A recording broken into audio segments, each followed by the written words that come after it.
ये कहानी है पालस्तीन की, जहां जिंदगी पुरसुकून थी। चलो दौड़े। हाँ, मजा आएगा। लोग हंसते थे, काम करते थे और एक दूसरे का ख्याल रखते थे।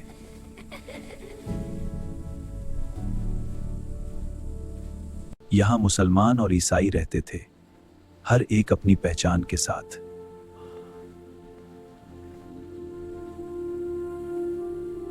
फिर एक दिन दूर से कुछ नए लोग आए।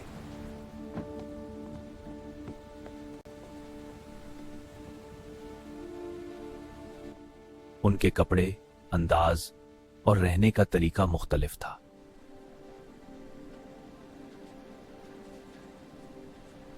उन्होंने जमीन खरीदी और नए घर बनाए।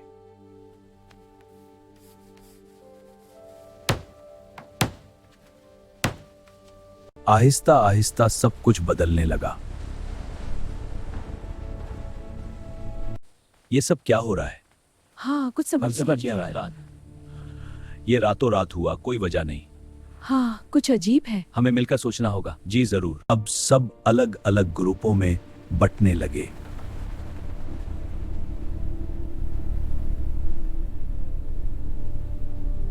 दुनिया ने कहा, इस जमीन को बांट दिया जाए।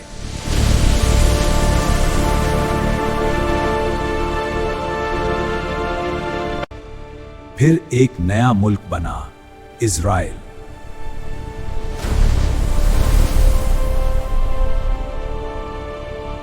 कुछ लोगों को अपने घर छोड़ने पड़े। हम अपना घर छोड़ रहे हैं। ये हमारा घर था। जिंदगी मुश्किल हो गई। क्या हम इसे उबूर कर पाएंगे? मुझे फिक्र है बच्चों का। हमें मजबूत रहना होगा। लेकिन ये रुकावटें मिली। लेकिन बच्चे अब भी ख्वाब देखते थे। वो चाहते थे सब साथ रहें। रात खामोश थी, लेकिन दिलों में बहुत कुछ चल रहा था। एक बच्चा सोच रहा था, आखिर ये सब क्यों हो रहा है? वो ख्वाब देखता है जहाँ सब बच्चे एक साथ खेल रहे हैं। जहां फर्क अहम नहीं और दोस्ती सबसे बड़ी चीज हो। सुबह हुई, लेकिन हकीकत अब भी वही थी। एक ही जमीन, मगर अलग अलग दुनिया बन चुकी थी। बच्चे अब भी वही सवाल पूछते हैं, क्या हम दोबारा खेल सकते हैं? दुनिया बहुत कुछ जानती है, लेकिन क्या वो महसूस भी करती है?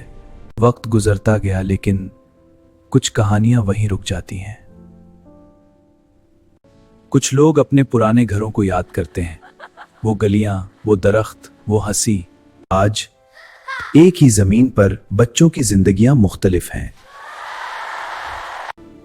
कुल कैसा होगा? क्या सब कुछ ठीक हो जाएगा? कुछ कहानियां कभी खत्म नहीं होती, वो नस्लों तक चलती रहती हैं। तो वो एक नस्ल से दूसरी नस्ल तक यादें और सवाल मुंतकिल होते रहते हैं। और हर नस्ल वही सवाल पूछती है, कब आएगा अमन? ये कहानी सिर्फ पैलेस्टीन की नहीं, ये हर उस जगह की कहानी है जहां लोग अमन चाहते हैं।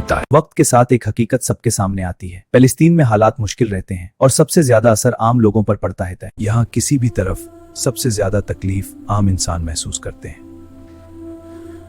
ये कहानी हमें एक अहम सबक देती है कि जुल्म कहीं भी हो, उसके खिलाफ आवाज उठाना जरूरी है और मजलूम की मदद करना इंसानियत का सबसे बड़ा उसूल है। हम अपने बच्चों को ये सिखाते हैं कि कभी भी जुल्म को खामोशी से कबूल नहीं करना, लेकिन साथ ही ये भी सीखना कि जद्दोजहद का रास्ता हमेशा अमन और इंसानियत के साथ होता है।